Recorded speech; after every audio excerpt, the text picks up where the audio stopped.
Et au début de tout cela, Lloyd fait face à un ange et son armée de soldats. Après avoir éliminé tous les hommes de main de lettres, Lloyd se retrouve seul avec l'ange, qui l'informe qu'il ne sera pas pardonné, même s'il implore sa clémence. Lloyd se dit alors satisfait de son sort. À un autre moment, Ren se rend dans la chambre de Lloyd pour le réveiller, mais constatant son absence, Ren commence à s'inquiéter, jusqu'à ce que Lloyd surgisse soudain derrière elle, la surprenant, et lui annonce qu'il peut désormais dissimuler sa présence beaucoup plus facilement et efficacement. Voyant qu'il a appris cette technique si vite, Ren est surprise et lui rappelle qu'il lui a fallu 1 an pour l'apprendre, une technique que Lloyd a assimilée en si peu de temps. Cela dit, elle tente de le complimenter, mais finit par se sentir gênée. Remarquant que la jeune fille est encore un peu mal à l'aise en sa présence, Lloyd lui rappelle qu'elle travaille avec lui depuis plusieurs jours, mais qu'il est encore trop tôt pour qu'elle s'adapte complètement. Et bien que Sylpha l'entraîne correctement, Ren dit qu'elle est une tutrice très stricte et très exigeante envers elle, et que pour cette raison, elle est prête à s'entraîner autant que possible pour devenir la servante idéale pour Lloyd. Soudain, Sylpha arrive, et voyant Ren traiter Lloyd avec tant de désinvolture, elle lui ordonne d'arrêter. Plus tard, Lloyd sort dans la cour pour jouer dans l'étoile de Galilée. Pendant ce temps, Tao demande à Galilée s'il commence à s'habituer à la vie de souverain, et il répond oui, mais avec un air incertain. Tao dit alors qu'il n'aurait jamais imaginé le voir à la tête de Lord Host, et Galilée en fait autant. Après tout, elle croyait que Lloyd prendrait le pouvoir dès le début. En entendant cela, Lloyd lui rappelle que son père lui a donné le pouvoir de nommer qui il veut. Il laisse donc le reste des tâches à Galilée, sans craindre son choix. De plus, le garçon les informe que cet endroit deviendra une source précieuse de recherche s'il devient un refuge pour des personnes comme Galilée et ses amis. Au cours de la conversation, Babylone apparaît soudainement et affirme que la réforme du royaume prendra un temps considérable. Après tout, les démons y ont semé un terrible chaos. Quant à Galilée, il promet qu'en tant que nouveau dirigeant du royaume, il ne permettra pas qu'une telle chose se reproduise. À ces mots, Grimm prend les devants et suggère d'utiliser la magie sacrée, la meilleure magie contre les démons. Grimm dit qu'il le sait car il est lui aussi un démon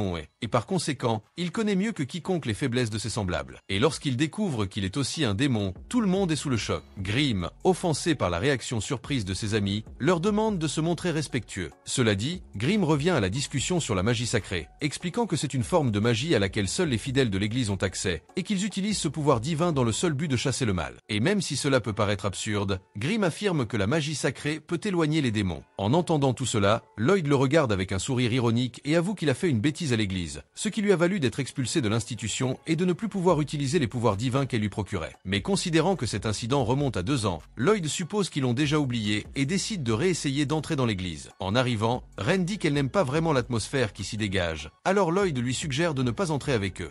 Puisque vous ne vous sentez pas à l'aise avec l'environnement, cependant, elle l'ignore quand même, disant qu'elle veut passer du temps avec Lloyd. Une fois dans l'église, Lloyd s'approche immédiatement du prêtre. Ce dernier discute avec lui normalement, mais après quelques secondes, il se souvient de Lloyd et commence à l'insulter de toutes les manières possibles, affirmant qu'il n'oubliera jamais ce qu'il a fait dans l'église 2 ans plus tôt. Le prêtre lui ordonne alors de partir au plus vite. Éché intervient alors pour aider Lloyd et tente de convaincre le prêtre d'oublier rapidement ce qui s'est passé. Cependant, il maintient son opinion et critique Éché pour son indulgence envers les autres. Quant à elle, Éché lui rappelle qu'il dit toujours que les gens doivent être pardonnés même s'ils continuent à commettre des erreurs. Après tout, Dieu leur pardonne toujours. De plus, Éché ajoute que personne d'autre n'est en colère à cause de ce qui s'est passé. Mais en entendant cela, le prêtre se dit en colère. Mais en voyant la gentillesse de Shiro, il commence à se calmer. Il fait comprendre qu'il n'a pas encore pleinement accepté le retour de Lloyd à l'église, car il devra encore gagner sa confiance en y travaillant. Quelques minutes plus tard, Lloyd commence à nettoyer l'église, un peu las, et ce faisant, il finit par renverser et casser un des vases de l'église. Voyant cela, Éché tente de le rassurer en lui disant qu'il a cassé le vase par accident. Mais dès qu'elle réalise que le vase cassé est le préféré du prêtre, Éché s'inquiète un peu plus. Elle décide cependant de remplacer Lloyd, lui promettant de s'excuser à sa place. Cependant, Lloyd l'interrompt et lui dit que, puisque c'est lui qui a détruit le vase, c'est à lui de s'excuser. Soudain, Ren arrive et remarque que Lloyd a changé. Cependant, Éché affirme que le garçon est toujours le même Lloyd bon enfant. En entendant cela, Ren s'intéresse à la jeunesse du garçon. Éché répond qu'en réalité, il n'a jamais changé. Après tout, Lloyd était déjà un fanatique de magie lorsqu'il était enfant, et il avait aussi l'habitude de casser accidentellement des vases d'église, une autre habitude qu'il a conservée depuis. En disant cela, elle se souvient d'un jour où Lloyd avait détruit un vase d'église. À ce moment-là, il avait demandé à être puni par la magie sacrée, désirant expérimenter le pouvoir divin par lui-même. Mais dès qu'elle l'entend demander une telle chose, Éché lui rappelle que la magie sacrée ne doit être utilisée que sur les personnes véritablement mauvaises. Au lieu de le punir, elle suggère qu'ils chantent ensemble. Cependant, Lloyd quitte l'église, déçu par par ce qu'il entend, puis revient avec un monstre géant qui leur donne de détruire toute l'église. À ces mots, les gens commencent à fuir, effrayés, jusqu'à ce qu'Esché aperçoive Lloyd derrière l'un des piliers. Ignorant toujours sa responsabilité, elle se jette à sa poursuite pour le sauver. Et voyant que le garçon allait bien, Esché se sent plus soulagé. Mais quelques jours après cet incident, Esché dit que Lloyd a avoué à l'église ce qu'il a fait, et à cause de cela, il a fini par être expulsé de l'institution. En plus, il a commencé à être vu par l'église comme un démon. Mais Esché est l'une des personnes qui s'oppose à cette position, car pour elle, Lloyd continue d'être un bon garçon. Se souvenant qu'il y aura un récital à l'église plus tard dans la journée, Esché décide d'appeler Lloyd pour qu'il les rejoigne. Pendant ce temps, Lloyd arpente les rues jusqu'à ce qu'il aperçoive soudain Saria intimidée par deux hommes qui se disputent après s'être croisés.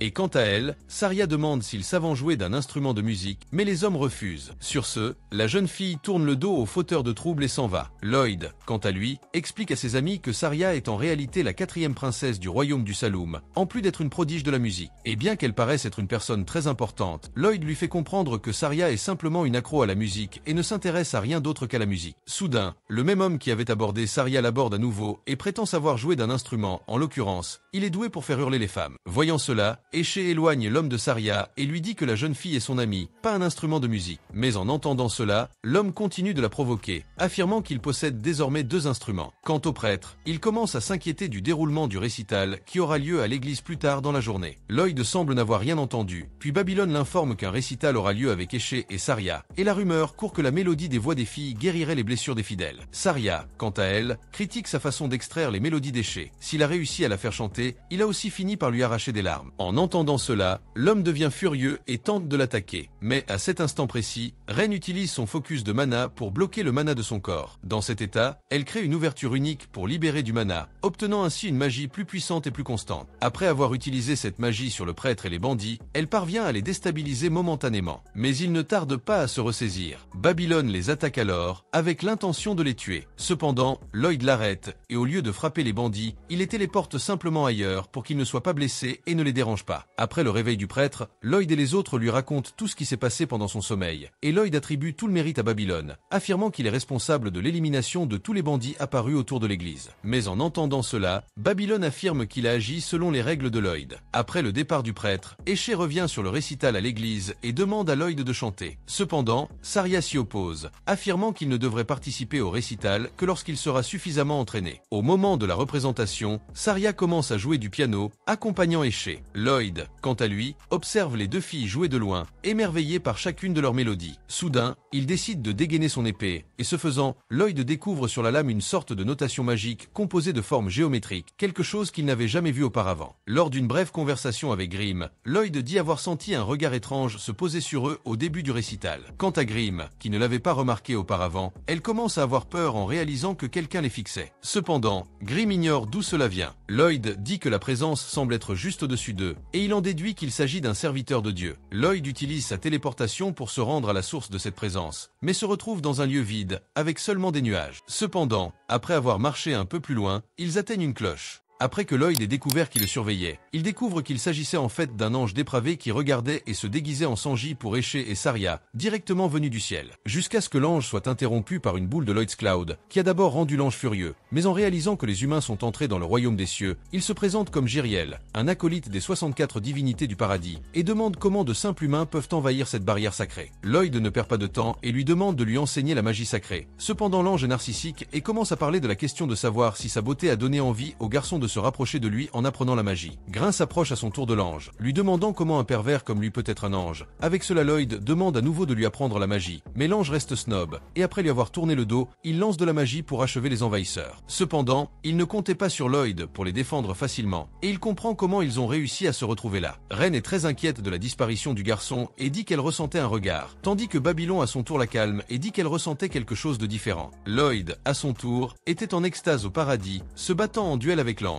Ce faisant, il réalisa que la magie ressemblait à des plumes, mais lourdes et dures comme l'acier, offrant un équilibre parfait. De plus, il ne pouvait l'absorber. Et ainsi le garçon arrive à la conclusion que les épées ne sont générées qu'avec l'utilisation du mana, sans limitation. Mais il n'a pas eu peur, au contraire. Maintenant il veut voir à quel point cette magie est durable. Alors il se prépare à invoquer ses magies les plus puissantes. Ce qui fit fuir l'ange derrière les barrières, mais n'arrêta pas l'attaque féroce de Lloyd, qui à son tour apparaît derrière l'ange et lui demande pourquoi il esquivait. Et après la frayeur, l'ange lance la mise à niveau de sa magie et dit qu'il ne reculera pas, en l'honneur de sa position céleste, et en plus de cela, il appelle la magie de Lloyd basique. Mais pendant que l'ange se vantait, Lloyd ne voyait que des moyens de tester la durabilité même s'il s'enfuyait. Alors il s'est retrouvé sans autre choix que d'utiliser sa magie de loup noir, qui a rassemblé plusieurs cercles où ils ont conditionné une attaque puissante venant de différentes directions, laissant l'ange foutu. Je veux dire, totalement foutu. Mais l'ange a quand même réussi à s'échapper, ce qui a laissé Lloyd déçu de lui-même pour avoir mal utilisé la magie. Grin, à son tour, est effrayé, car Lloyd a utilisé la même magie que Guisarme, dans ce cas en envoyant de la matière directement à une cible, la téléportation offensive. Sur ce, Grin s'approche de lui et lui dit que le niveau de magie est impressionnant, mais qu'il ferait mieux d'y aller doucement, car même l'ange aurait pu s'éloigner s'il l'avait atteint, et que c'était un peu cruel. Et après que Lloyd ait plaisanté en disant que la magie de l'ange est invincible, il a dit lui-même. Le garçon révèle qu'il peut être rassuré, car il n'utiliserait pas la magie de Jade de cette façon, rassurant ainsi Grin. Et juste après que Lloyd ait envoyé un cercle de magie de feu à l'ange, qu'il esquive rapidement, Grin en profite et crie que Lloyd ne veut pas le tuer. Alors il arrête d'être un lâche et montre comment fonctionne la magie sacrée. Et après que l'ange continue de mentir en disant qu'il n'est pas digne de sa magie,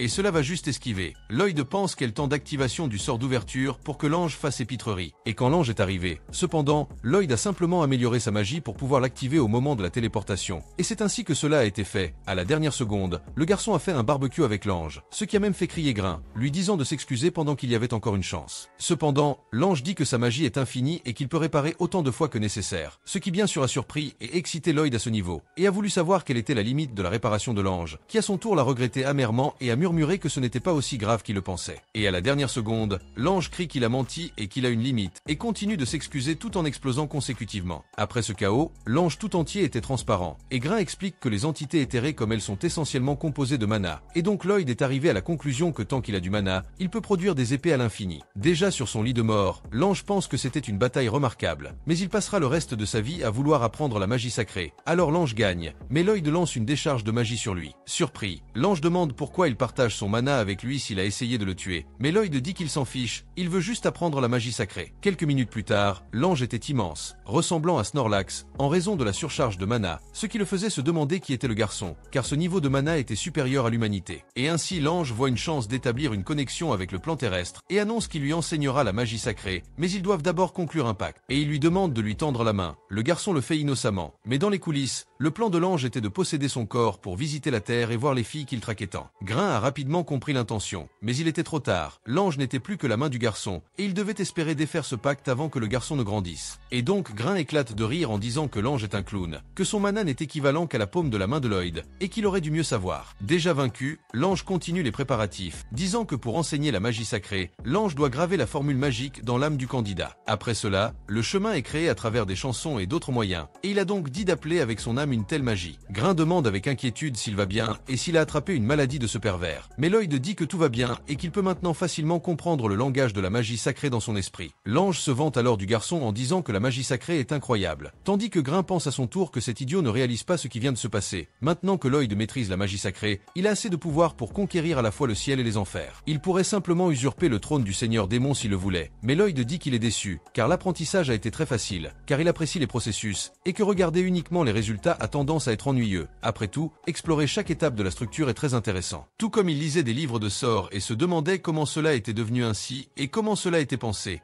Comme si on résolvait un puzzle, et qu'il y a de moments où il apprend, c'est comme s'il regardait le visage des prédécesseurs qui ont créé tout cela, c'est-à-dire qu'il ne se soucie pas de faire un effort. Et donc il va essayer d'utiliser Luxa, qui est la magie de l'ange, où il lui dit d'essayer de voir quelle forme prendra la magie, car elle convient à celui qui l'invoque. Pendant ce temps, dans l'esprit de l'ange, il se demandait ce qui avait poussé ce garçon à aller au paradis à la recherche de magie, mais il pouvait ressentir des sentiments sincères lorsqu'il était connecté à lui, juste le sentiment pur et authentique typique que l'on attend d'un ange. Et que le garçon lui rappelle quelqu'un, un garçon qui a gagné son son respect il y a longtemps. Et l'ange pense que peut-être dans son service au dieu il a oublié cela, et qu'il devrait regarder les choses plus profondément. Mais ses pensées sont interrompues par la magie monstrueuse qui recouvre tout l'endroit où il se trouvait. Grain lui hurle alors d'arrêter, mais Lloyd lui répond que ce n'est pas encore fini, laissant l'ange et Grain complètement terrifiés. L'ange dit alors qu'il apparaît avec les 8 ailes brillantes d'un archange, mais Grain, en colère, dit que ce n'est rien d'angélique et qu'il devient fou. Mais l'ange, en plus d'ignorer Grain, demande également la permission d'accompagner Lloyd, ce qui fait que Grain lui crie d'arrêter cette magie, qui ressemblait plus à un dieu de la destruction. Pendant ce temps sur Terre, Babylon observait tout et pensait sentir une odeur qui ne correspondait pas à l'église, que les fleurs camouflaient bien, mais les rats ont un nez pointu, et que normalement ils n'enquêteraient pas, mais cela pourrait conduire à une psita de la magie sacrée que Lloyd désire tant. Mais il est interrompu par un homme qui lui demande s'il s'est perdu et propose d'aider le garçon à retrouver sa place légitime. Mais Babylone dit que les roses attirent son attention. Cependant l'homme continue en disant que c'est un gaspillage de ne pas voir cette présentation phénoménale. Et quand on lui demande qui il est, l'homme dit qu'il est prêtre, et que c'est son devoir de guider les paroissiens qui se sont égarés de leur chemin, ce qui fait dire à Babylone qu'il ne guide que les perdus. Mais le prêtre l'ignore et dit que malgré cela, même après de nombreuses années d'une mission ardue, il a encore tendance à se perdre parfois. Mais l'ambiance sérieuse revient lorsque Babylone demande si c'est son insouciance qui l'a poussé à ne pas porter de crucifix à ce moment-là également. Et il ajoute également qu'il a été informé que les clercs doivent l'utiliser à tout moment, et il montre même son dire qu'ils l'ont même donné à lui qui est un novice. À ce moment-là, le prêtre sort simplement son crucifix en or et dit que c'était une erreur de sa part, et qu'il devrait utiliser l'erreur du prêtre comme exemple pour en tirer des leçons, et que s'il entrait dans le clergé, il ne devrait pas briser ses tabous, et donc le lieu où il se trouve est sacré et ne devrait pas non plus être piétiné à la légère. Babylone s'excuse à son tour, puis retrouve Ren et Shiro, dans lequel Ren dit que le récital se terminera bientôt, mais Shiro observe l'atmosphère qui régnait entre Babylone et le prêtre, et passe en mode attaque. Babylone dit alors que le prêtre semble être très pieux. Après tout, il doit polir ce crucifix tous les jours, sinon il ne l'utilise même pas, et que le crucifix a l'air très impeccable pour un membre de longue date de l'église.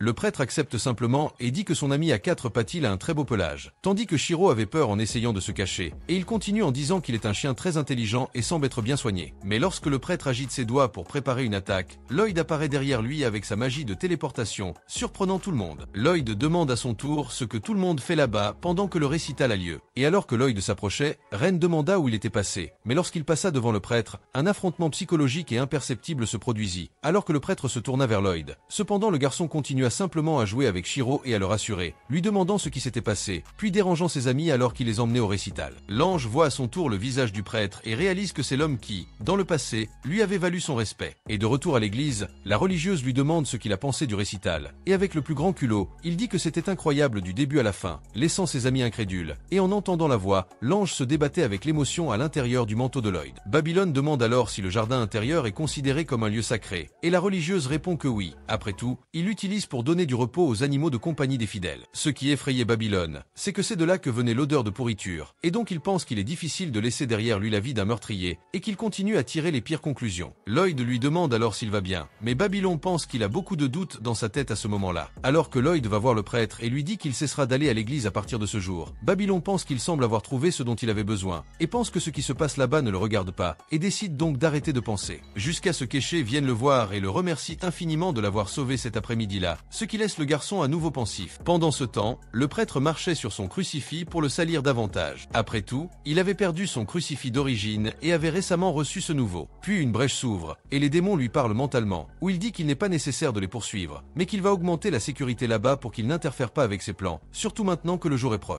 Et lors de rencontres avec des amis de Lloyd, l'ange commence à se plaindre. Il montra qu'il n'appréciait pas du tout de devoir conclure un pacte avec ces êtres qui, à ses yeux, ressemblaient davantage à des barbares. En entendant cela, Lloyd lui rappela que ses recherches sur la magie sacrée seraient bien plus efficaces si l'équipe était plus nombreuse. Il demanda donc à l'ange de l'aider. Ami pour pouvoir utiliser la magie sans devoir faire un rituel avec lui. Dans ce passage, l'ange indique clairement que Lloyd est une exception, donc il n'a pas vraiment l'intention de signer un pacte sans aucun autre être. Lloyd, quant à lui, l'interrompt, lui rappelant qu'il attire trop l'attention sous sa forme habituelle. Lloyd demande alors à l'ange de prendre une forme plus discrète. À ces mots, l'ange prend rapidement le corps d'une créature mignonne, légèrement plus petite, persuadé que cela suffira à faire trembler le cœur de Lloyd. Cependant, le garçon le déçoit. Après tout, il n'avait même pas prêté attention à ce que faisait l'ange. Plus tard, Lloyd rencontre à nouveau les habitants de Lordost qui, à sa vue, commencent à semer le trouble, en raison de leurs désaccords passés. Voyant cela, Talia s'excuse auprès de Lloyd, affirmant que les habitants de Lordost Dust sont effectivement indisciplinés. Quant à l'un des fauteurs de troubles, il ne comprend pas pourquoi Talia s'incline devant un garçon aussi simple. Voyant que personne ne lui fera rien, les deux hommes tentent de s'en occuper, mais sont surpris par une lueur vive émanant de Lloyd. Dès qu'ils sont touchés par la lueur, les hommes passent de l'eau au vin, devenant plus attentifs et bienveillants. Voyant cela, Talia est stupéfaite et réalise que la magie de Lloyd a même réussi à changer la personnalité des habitants de Lordost, chose qu'elle croyait pratiquement impossible. Quant aux deux hommes, ils commencent même à s'excuser pour ce qui s'est passé et promettent même de s'excuser auprès de leur sœur. En entendant cela, l'ange est perplexe et Grimm l'informe que ces deux-là ont poursuivi Éché et Saria. Ayant découvert ce qu'ils ont réellement fait, l'ange s'irrite et décide de les punir tous les deux. Pendant ce temps, Babylon reste à l'église, cuisinant pour les sœurs et gagnant peu à peu la confiance de tous afin de pouvoir redorer le blason que Lloyd a laissé en fuyant l'église et ses devoirs. De retour auprès du garçon, Lloyd est abordé par 3 serviteurs qui le supplient presque de l'aider. Voyant cela, l'ange envie sa popularité et affirme qu'il vit pratiquement au paradis. Grimm, quant à lui, s'irrite de voir l'ange si agité et lui demande de bien se tenir s'il veut continuer à vivre avec eux. Soudain, un autre Lloyd interpelle les serviteurs et leur demande de lui apporter du thé. À la vue de la créature, l'ange demande ce qu'est exactement ce clone de Lloyd.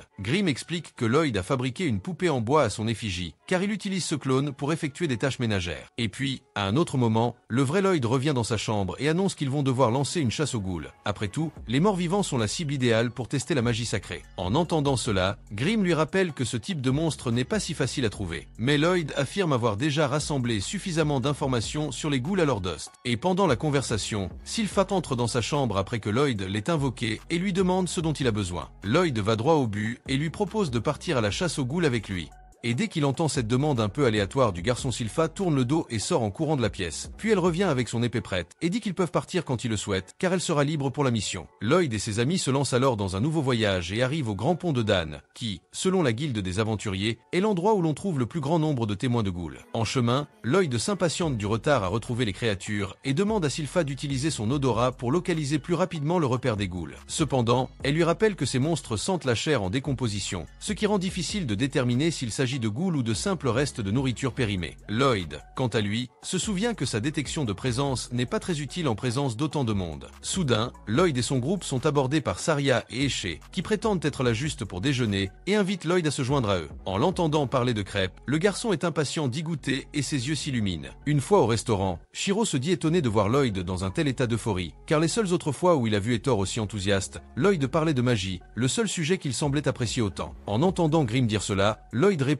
que les crêpes peuvent aussi être considérées comme des objets magiques. Après tout, les ingrédients qui les composent produisent une friandise incroyablement délicieuse, ce qui, pour Lloyd, peut déjà être considéré comme un exploit comparable à la magie. Quant à Feeling, elle en déduit que Lloyd mange des crêpes pour la première fois et lui suggère donc de commencer par les manger nature. Après tout, il doit d'abord goûter les crêpes dans leur forme de base. Au cours de la conversation, Saria demande ce qu'il faisait dans les environs. Lloyd et les autres n'hésitent pas à dire la vérité, précisant qu'ils sont là pour chasser les ghouls. Après tout, selon les témoins, il y a 3 endroits où l'on voit le plus souvent des ghouls: le grand pont de Dan, le cimetière nord et les ruelles sud. Quant à Éché, elle ne s'en soucie guère, affirmant que seule la représentation la préoccupe, car avec le nombre croissant de ghouls dans les environs, elle pourrait être annulée, selon l'agitation des monstres. Alors qu'ils poursuivent leur voyage, Lloyd et les autres atteignent le pont de Dan et décident de pénétrer dans les égouts à la recherche des ghouls. Sylpha utilise son odorat pour confirmer la présence des ghouls, mais ce faisant, son nez manque de s'ouvrir à cause de la puanteur, et elle réalise que les ghouls sont bel et bien dans les égouts. Lloyd, quant à lui, dit s'inquiéter d'une rumeur. Sylpha en déduit qu'il pense aux aventuriers disparus dans la région. Il l'informe à son tour qu'une amie à lui, également aventurière, a récemment disparu et que Lloyd décide alors de la rechercher dans les environs. Soudain, Lloyd est surpris par Tao, qui lui saute dessus en réalisant que le garçon est derrière elle. Mais en entendant cela, Sylpha gifle la jeune fille et lui dit qu'en réalité, la chasse aux ghouls de Lloyd vise à tester sa magie sacrée. Sylpha lui fait comprendre que Tao n'est qu'un personnage secondaire dans toute l'histoire. Quant à Lloyd, il commence à s'interroger davantage sur l'endroit, et comme Tao est là, Lloyd confirme que les égouts sont bien le repère des ghouls. Tao éclate en sanglots.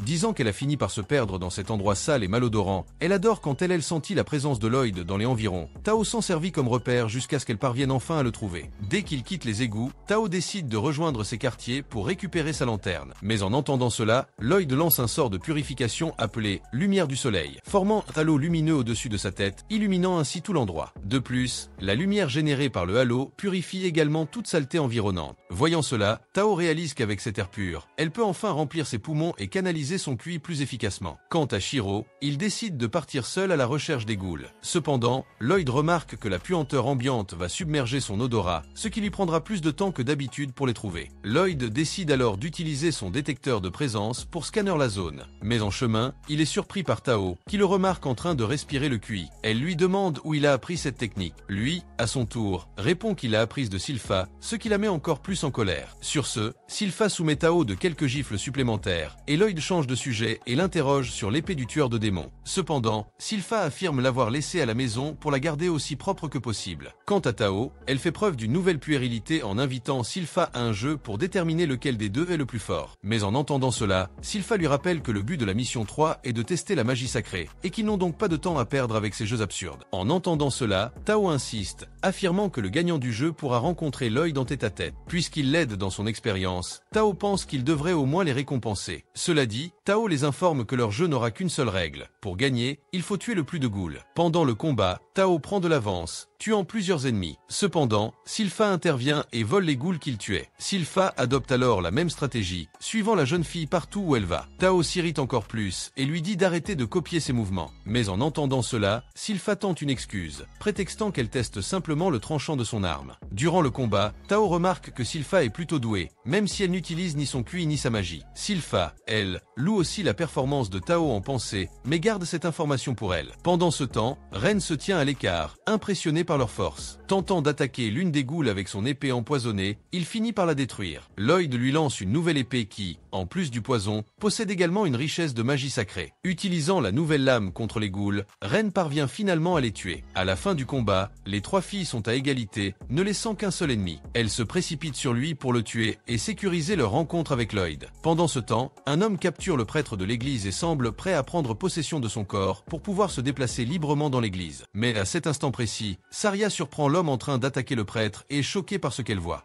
En essayant d'attaquer la créature, Tao finit par s'asséoir involontairement. Comme sous l'emprise de la créature, Sylpha apparaît juste derrière elle et coupe les fils que le monstre utilisait pour la maintenir assise. Ren, quant à elle, comprend enfin ce qui leur arrive, mais affirme qu'il est impossible qu'un monstre pareil ait autant de pouvoir. Dès que la créature attaque le même fil vers Lloyd, celui-ci le ramasse et l'analyse, et découvre finalement que ses fils sont à l'origine de la moelle épinière du monstre. En découvrant cela, Ren est certaine d'avoir affaire à un monstre familier. Elle se souvient d'avoir entendu parler il y a longtemps du flagellé neuronal, un flagellé né dans une petite province. Apparemment, son corps est capable de produire une infinité de moelles épinières de mana. Lorsque ces moelles entrent en contact avec les membres d'une autre personne, elles interfèrent avec ses nerfs moteurs et neutralisent les commandes du cerveau. De plus, les moelles épinières enveloppées dans sa peau portent des formules de mana pour l'esquive et la contre-attaque, ce qui signifie que ce flagellé peut se déplacer plus vite que la vitesse de la pensée. Et parce qu'il est si puissant, ce flagellé a même été utilisé comme arme biologique lors d'une guerre civile, ce qui a profondément bouleversé Ren. Quant à Jade, il explique que, comme eux, le flagellé neuronal ne pouvait contrôler sa puissance, mais que dans son cas, il présente un déséquilibre absurde, capable de détruire quiconque entre en contact avec lui, ami ou ennemi. Et même après avoir reçu une balle en plein cœur, certains rapports indiquent que ce flagellé a continué à tuer par réflexe, devenu un mort-vivant intouchable. Pour l'arrêter, ils durent détruire un morceau de falaise et le jeter à la mer. Tandis que le corps du flagellé neuronal sombrait sous les vagues déchaînées, il continuait à se débattre. De retour au présent, Tao remarque qu'un fil y est bel et bien accroché. Cependant, Ren affirme que cela n'a toujours aucun sens, car selon les rumeurs, le flagellé neuronal serait mort après avoir coulé. Sylpha affirme cependant que si l'histoire de Ren est vraie, même après sa mort, le corps du flagellé neuronal a continué à bouger, ce qui signifie qu'il est possible qu'il soit encore en vie. Mais Ren affirme que ce ne sont que des mouvements mécaniques, rien d'aussi intelligent et coordonné que la créature devant eux. Elle poursuit en affirmant qu'il est impossible qu'il s'agisse du neurone flagellé, même si tout le monde le pense. Lloyd, quant à lui, en déduit que la créature pourrait bien être le neurone flagellé, mais sous sa forme ghoul. Soudain, Tao remarque le monstre qui s'approche à nouveau et se prépare à attaquer. Cependant, le monstre produit encore plus de fils pour les attaquer. Pendant ce temps, Saria continue de surveiller l'attaque du prêtre, jusqu'à ce que soudain, le serviteur annonce à son maître qu'il préfère posséder le corps de Saria plutôt que celui du prêtre. Entendant cela, le maître autorise son serviteur à agir à sa guise, lui demandant seulement de faire bon usage du corps de la jeune fille. Mais avant que le serviteur ne puisse la dominer complètement, il est interrompu par Babylone, qui arrive pour régler la situation. De retour auprès de Lloyd et des autres, ils poursuivent leur affrontement contre le monstre, où Sylpha affirme avoir déjà compris le fonctionnement des attaques ennemies.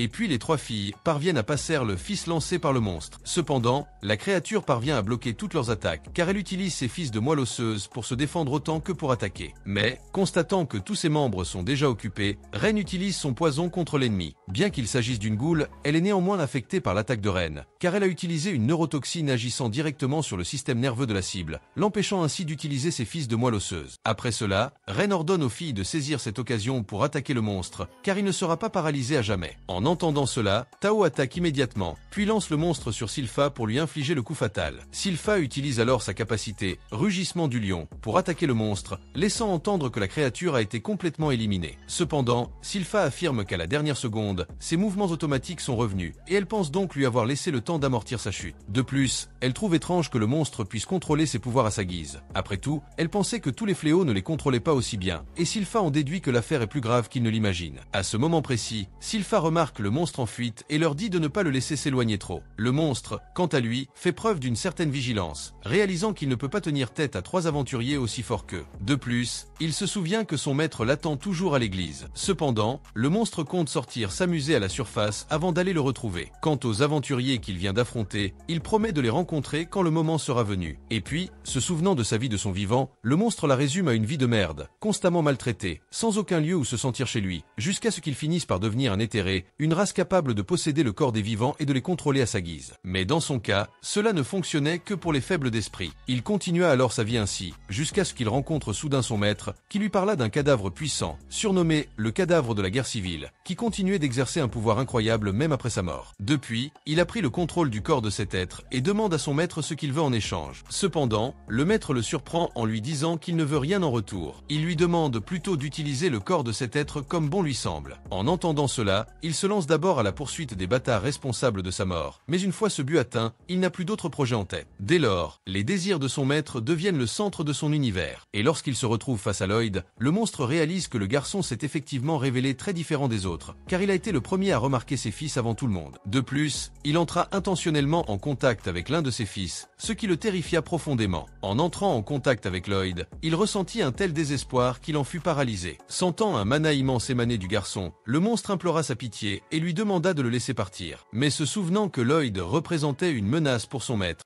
le monstre tire sa force de l'au-delà et passe à l'attaque même s'il n'a qu'un bras disponible pour combattre. Dans ce cas, Lloyd projette une barrière autour de son corps, évitant de subir cette attaque. Après cela, Lloyd frappe le monstre et remarque qu'il a cessé de réagir automatiquement. Le monstre demande au garçon ce qu'il compte en faire. Lloyd répond qu'il les emmènera étudier l'interaction des formules magiques dans son corps. Après tout, une goule capable d'utiliser des pouvoirs de son vivant est rare. En prononçant ces mots, Lloyd remarque que le monstre lui parle et en est stupéfait. Grimm, quant à elle, suggère que la goule doit être un être éthéré, possédant à son tour le corps d'un autre être. En entendant cela, Lloyd est encore plus intéressé par la rencontre avec le monstre et lui demande de les accompagner. Il se met alors à pleurer du sang, se demandant si ses larmes sont les siennes ou celles de la guerre civile, qui, dans ce cas, est son hôte. Grimm, quant à elle, fait l'éloge du monstre, affirmant qu'il a fait preuve d'un grand courage pour affronter Lloyd sans s'enfuir. En entendant cela, le monstre se souvient des épreuves qu'il a dû affronter dans le monde où il a grandi et réalise qu'affronter Lloyd est bien plus difficile que tout ce qu'il a dû affronter de son vivant. Et pour la première fois, il voit une main bienveillante se tendre vers lui. Le monstre remercie Lloyd pour sa considération, puis s'excuse pour tout ce qu'il lui a fait subir. Il se souvient alors d'une rencontre avec son maître, où il avait découvert une pierre censée contenir un sort divin appelé l'Uma Maxima. Une fois brisée, la chair putréfiée que le monstre contrôle, ainsi que son corps éthéré, serait instantanément anéanti. De retour au présent, le monstre décide d'utiliser cette pierre, et après l'avoir détruite, disparaît de la vue de tous. Jyriel en déduit alors qu'il a utilisé de la magie sacrée, une magie inhabituelle venant d'une goule, notamment l'Uma Maxima, un sort avancé que seuls quelques-uns peuvent lancer. Soudain, ils entendent une voix provenant du tas de poussière, et l'être leur demande de protéger son maître. En entendant cela, Lloyd devient encore plus curieux de découvrir ce qui se cache derrière l'être. Pendant ce temps, Babylon demande à Éché d'emmener le prêtre à la guilde des aventuriers. En entendant cela, elle s'inquiète pour lui. Cependant, Babylon assure qu'elle ira bien et lui demande simplement d'y aller. De plus, il lui conseille de ne pas demander de renfort, car après tout, l'être devant elle ne peut être vaincu par personne. Seul avec l'être, Babylon lui demande s'il est une sorte de monstre. Cependant, le maître ne montre aucune envie de lui expliquer ce qu'il est. Après tout, il est déjà déterminé à tuer Babylon, alors mieux le connaître n'aura aucune importance. Pendant le combat, Babylon se souvient de la conversation qu'il a eue avec Lloyd avant son départ. À l'époque, ils avaient tous deux trouvé étrange l'un des prêtres qui, dans ce cas précis, est l'ennemi auquel il fait face. Bien que le danger soit imminent, Lloyd affirme ne pas avoir terriblement simplement peur de la situation, en déduisant que c'est parce qu'il ne peut pas saisir la puissance de son ennemi. Et pendant le combat, Babylon se rend compte qu'il n'y a qu'un seul moyen d'arrêter son ennemi. Dans ce cas, il doit utiliser la magie de classe purificatrice. Dans ce cas, il attaque l'ennemi avec une séquence de plusieurs flashs, l'un arrivant complètement. Mais à la fin, il est touché par un coup complet, puis est jeté au sol dans une mare de sang.